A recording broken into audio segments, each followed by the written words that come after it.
Be not afraid, be not afraid.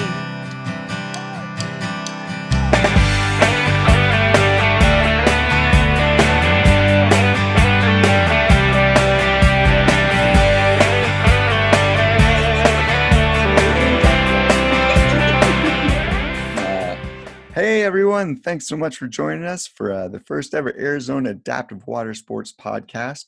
I am your host, I'm Ryan Paul Johnson, and I'm also a participant with Arizona Adaptive Water Sports and a board member there as well too. Arizona Adaptive Water Sports is the only program in the Valley in Arizona that's enabling people affected by all types of disabilities to get out and experience play and fun on the water. And so we're here today. I'm here with the executive director of Arizona Adaptive Water Sports, Jo Crawford. Jo, thanks so much for joining us today. It is an honor and pleasure to be here. Thank you so much, Ryan. Yes, I am. Well, and it's a pleasure for me too to talk to you, Jo. So everyone knows, so you'll know a little of my story. I broke my neck in 1999. I was in a snowboarding accident. And then Jo was actually my recreational therapist.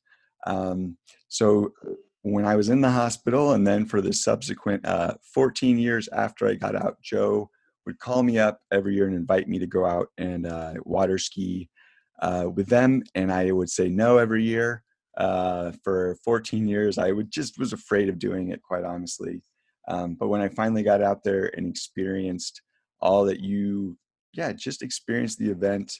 And really it was the first adventure I'd had since I broke my neck. Really, it was the first thrill ride, and it really opened my eyes to all the possibilities that are still available for me and for everyone affected by disabilities.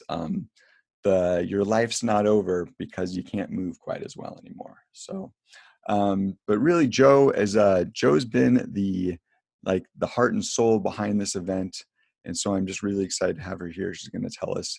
Jo, tell me a little bit about how you just got involved with water sports and with Arizona Adaptive Water Sports from the beginning. Where did it start? Thanks, Ryan. That's a great question. Before we get started too, I just want to say thank you for having a podcast. I think it's so new and exciting for people to hear how things happen around the state of Arizona. And I just love your voice, by the way. It's like, wow, this is like really awesome. Well, thank you. So as a recreation therapist, I have a passion for getting people out and active after they've sustained an injury or have had an illness. And it's a drive within you. Most people who are recreation therapists have been called to do it. And that's something that's, we have an intrinsic reward for that, because we get to see people, after they're injured, getting out of the hospital for the very first time is typically with the recreation therapist. Doing community reentry is with the recreation therapist. Adaptive sports, adaptive recreation, painting, all those things are done on the rehab side. And then to say, hey, be active when you go home. Okay, how do I do that? And that's the continuation piece of it. And there is a fear factor, as you had said, and you're not the only one, Ryan. That takes some 10 years, some 14, some 20. And to say, these are the things that you can do. And while we preach that early on, from the rehab setting to the outpatient arena, and until you feel safe coming out, it's something that can be quite the challenge. And so I started the adaptive water sports program in the state of Arizona when I was working at Barrow Neurological Institute at St. Joseph's Hospital Medical Center there in Phoenix. And I talked to my good friend Eddie Alexander, who had sustained a spinal cord injury and played wheelchair rugby and just was rocking it. And I'm like, hey, what are you guys doing this weekend? Well, a bunch of us are going to fly out to San Diego and do Sharp's Day on the Bay. Well, what's that? Well, it's where we go water skiing and we go sailing and we go jet ski rides and all these things. Oh, have a good time. And as soon as I hung up the phone, I thought, why aren't we doing that in Arizona? Why are people flying to another state to get their needs met? Yeah. And Arizona has so many lakes and lots of water, just so bizarre and such Yeah. a desert area.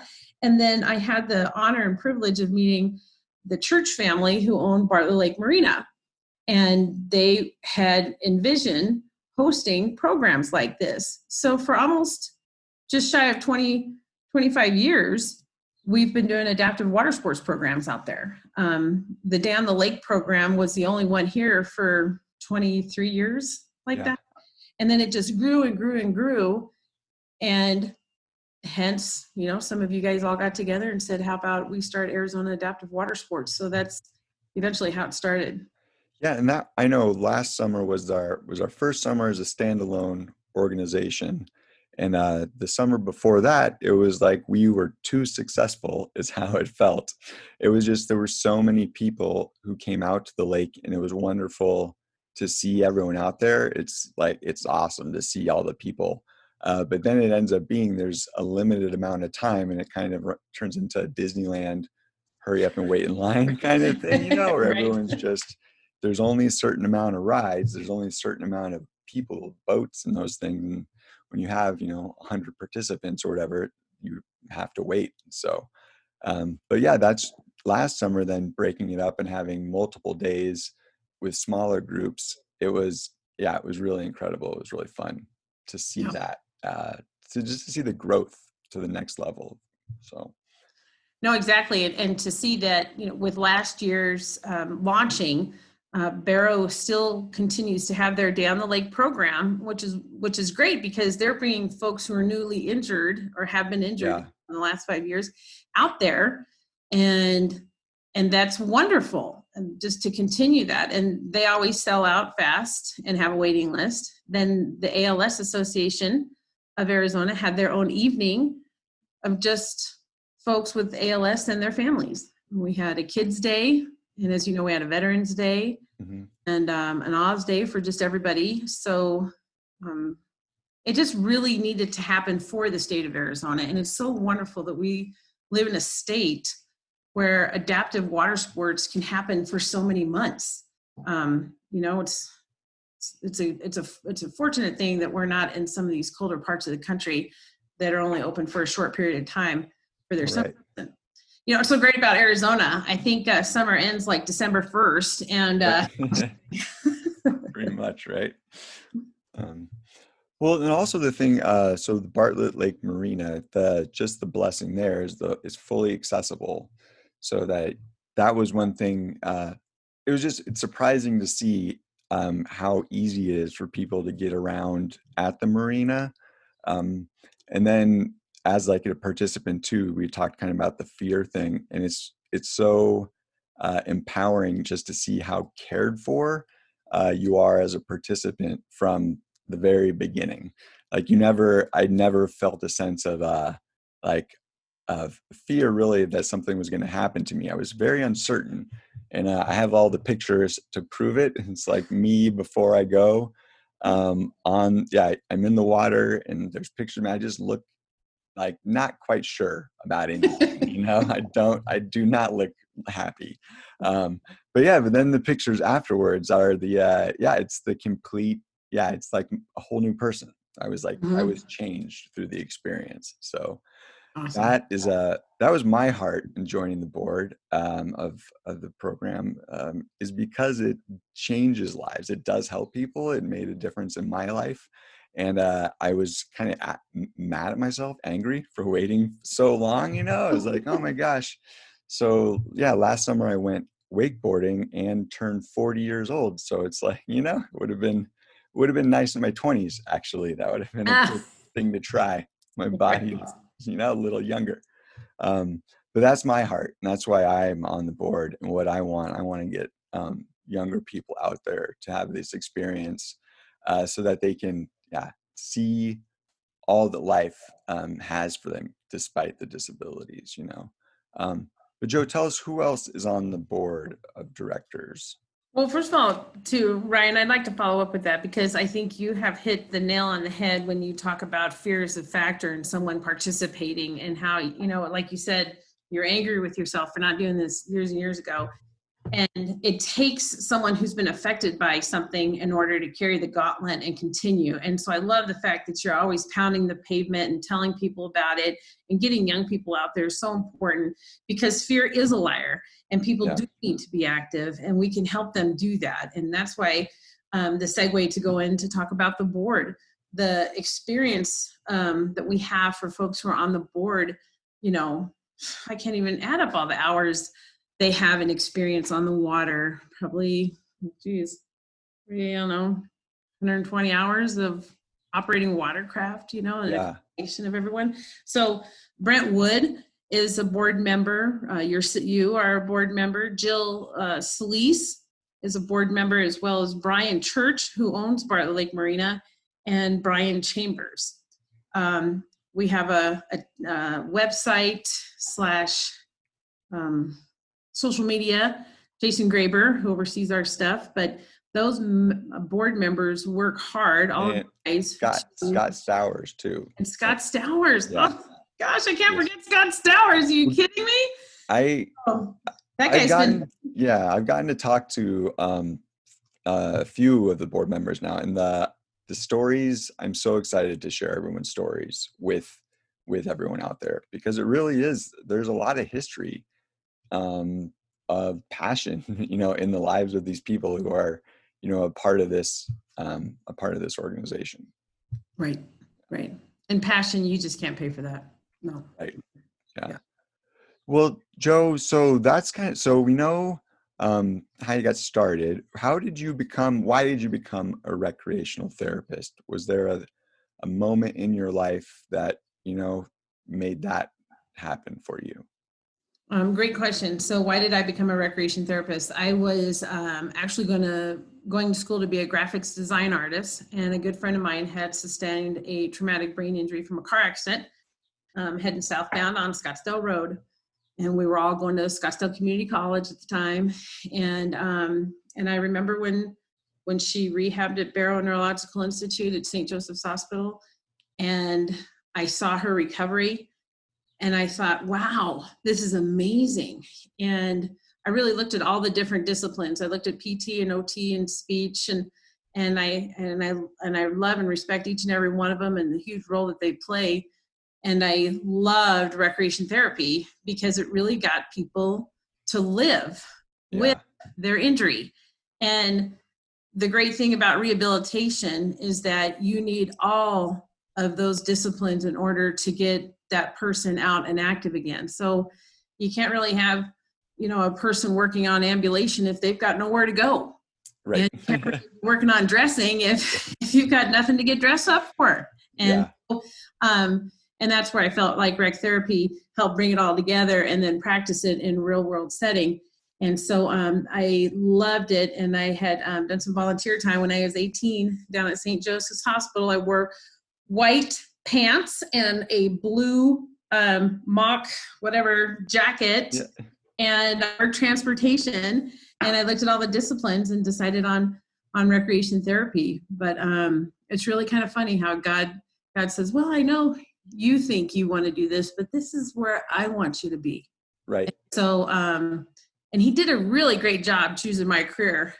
Being a recreation therapist is one of the hardest, most wonderful things to do, because you're telling people what they can do. You're showing them what they can do. You're introducing them. You know, you were always so great about going into the rehab and meeting somebody with a new injury, and you're like, and I got married, and I've got 2 kids, and I own a real estate company, and and I'm a comedian, and don't think your life is over because I'm proof that it's not. And so I think that's the other reason why things are so important to be active. And we need great folks out there like you, Ryan, who keep pounding the pavement. So, but that's really how I got into recreation therapy. Yeah, thank you for that, Joe. I guess that is those moments in life, you know, that make all the difference, those little tweaks. But that's how I felt too about my first time out to the lake.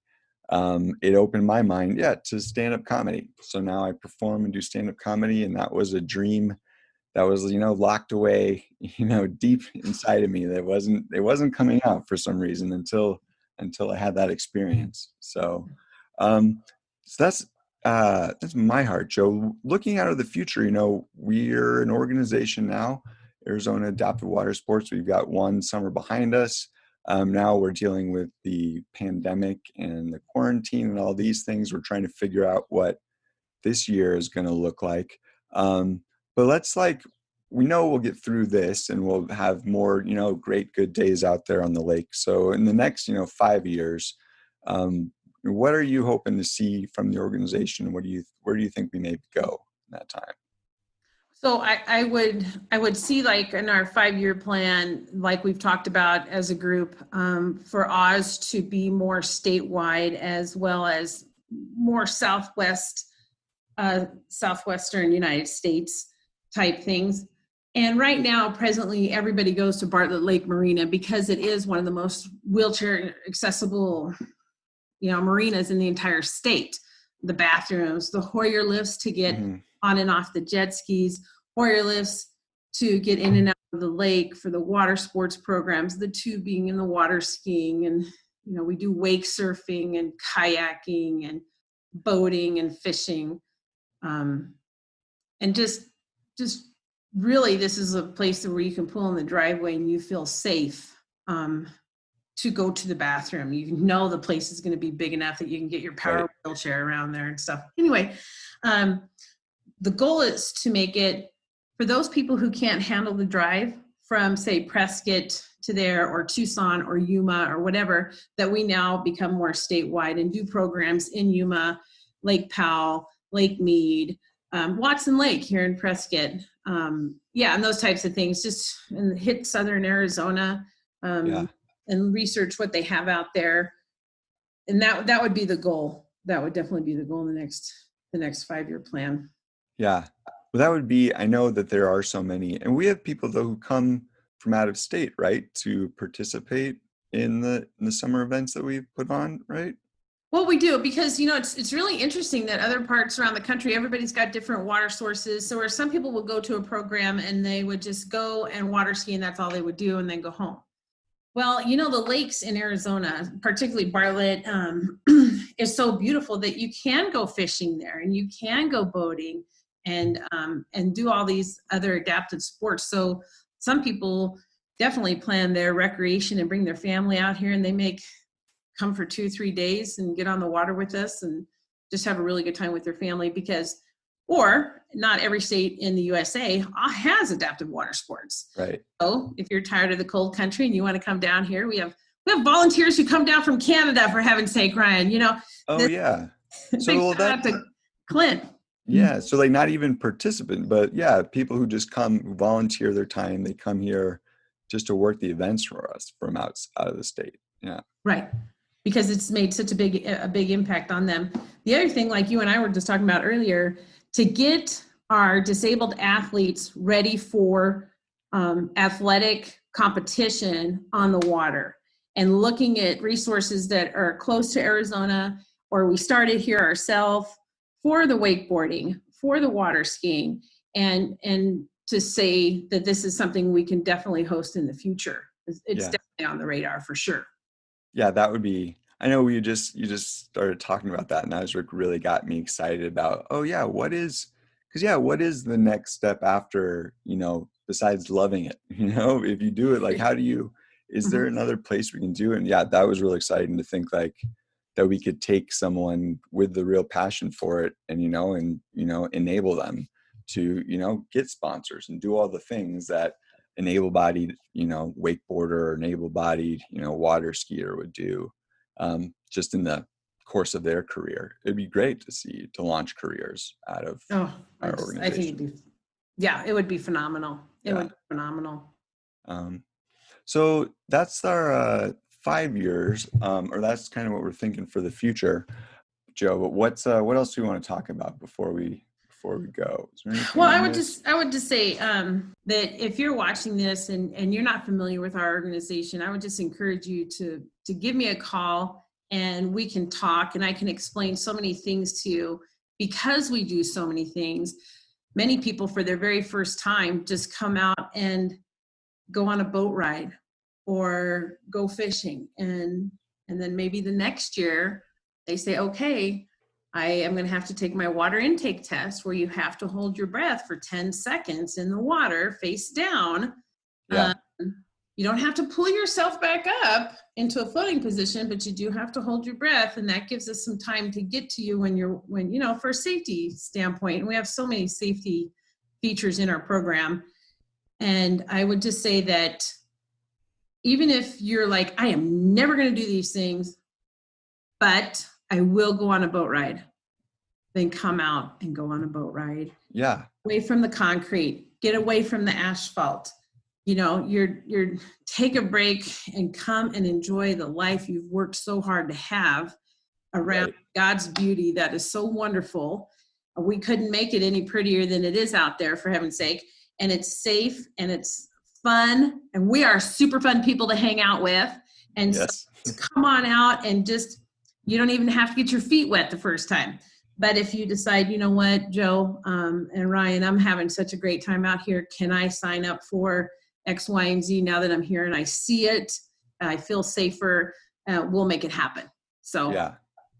So, well, I know, that's the one thing I love about everyone who is out there is just the encouragement and the continued little nudges to do it. Cause I think it is I know for me, it's very easy to say no to things, and I think having the disability also, it's like, no one says anything at you if you say no kind of thing, they're like, no one, there aren't a lot of people who will, tell a disabled person like, I don't know, I'm not going to take your no for it. I'm going to take your no for an answer. You don't run into that in like normal life at all. It's like my wife and rec therapists. Those are the people, I can tell you, you got to really live. So, well, I would say the one thing too is that, and I've been saying this for my entire career, is that your life was not saved so you can sit at home for the rest of it. Your life was not saved so that you can sit at home for the rest of it. Don't stay home. Don't gain weight. Don't start doing drugs that you shouldn't be doing. Don't start staying isolated and secluded and away from people. And I know that it's hard. I know it's easier to stay home. I know it's easier to be isolated. But that is not the life that is planned for you. That is not the life that is waiting for you. We are waiting with open arms to see you on the water, to enjoy these experiences with you and your family. And I have to tell you, the biggest thing I hear from so many people after doing this for all these years is that I just didn't realize how important this was to my life. Yeah. And while it is it is a little bit of a drive, and you got to get up early, and you got to get your sunscreen and a couple bucks for a hamburger, but it's a game changer, and it's a game changer, and we want to see you out there.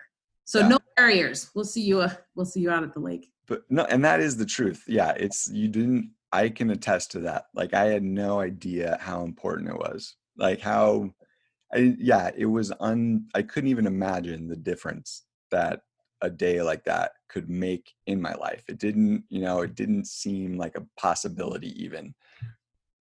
What came after it was nowhere at all in my head. So and that's why I'm still here, though. I'm part of it. And that's what, we do. We want to see you out there. If you are listening to this and someone affected by some sort of disability, have them reach out and get in touch with us. Our website, it's azadaptivewatersports.org. You can find all the information. What we're trying to do this summer, we still are trying to figure out what's going to come. We're hoping for September that we'll be out there on the lake. Cause that's really, I don't know, that's my favorite month to get out there and do it. September, the water is usually warm and it's not as hot anymore out in the, so, well, cool, Joe. Hey, thanks so much for taking the time to talk to us today, to tell your story. And also just thank you for all you do for, people, for just our community, people with disabilities in Arizona, nationally. I love going places with you just because you're so well loved everywhere we go. So it's very fun to see how many people and have that I just know you make a difference in their lives. So it's, I'm happy you're my friend. Thanks for letting me be a part of this and doing this with you. I love this. So thank you, Ryan, thank you so much for having me. This is the best. I love your passion, and it keeps me going, and keeps me writing grants, and keeps me handing out cards and giving you cards and going up to people and saying, hey, I haven't been arrested for giving anybody this card, but let's get you out and active and check out this website. And thank you for putting this all on, Ryan. Oh yeah. I just love your energy. It's wonderful. Thank you for sharing it with me. You said writing grants made me think like, yeah, and if you're rich, like we need a bunch of money too. This side note. This is, it's not a cheap thing that we do. The insurance costs a lot. This is an expensive program. And that is a major part of what we're doing. So if you're just like an Uber millionaire, and you want to fund this, we would take your money in a heartbeat, and put it to good use too. Yes. Change lives with it. So, well, cool, Joe. Well, thanks so much. And thanks everyone for joining us today on the podcast. Come back again. We'll have another interview here with one of the other board members coming up real soon. So, all right. We'll see you later. Thanks so much. Thanks. Bye. Bye. Be not afraid, for love is near, and perfect love drives out all fear. Be not afraid, be not afraid. Be not afraid, for love is near, and perfect love drives out all fear. Be not afraid, be not afraid.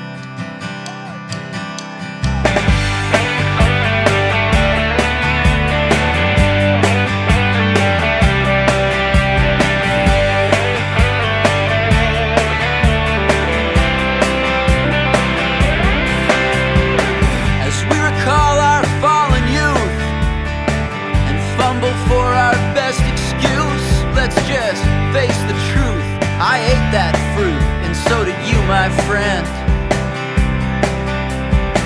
And now the cry of our distress reminds us that we're powerless to take this world that's such a mess and make it new again. Be not afraid, for love is near, and perfect love drives out all fear. Be not afraid, be not afraid. But in our plight we soon forgot the cup of life that mercy bought. Let us not forsake him any longer, for whoever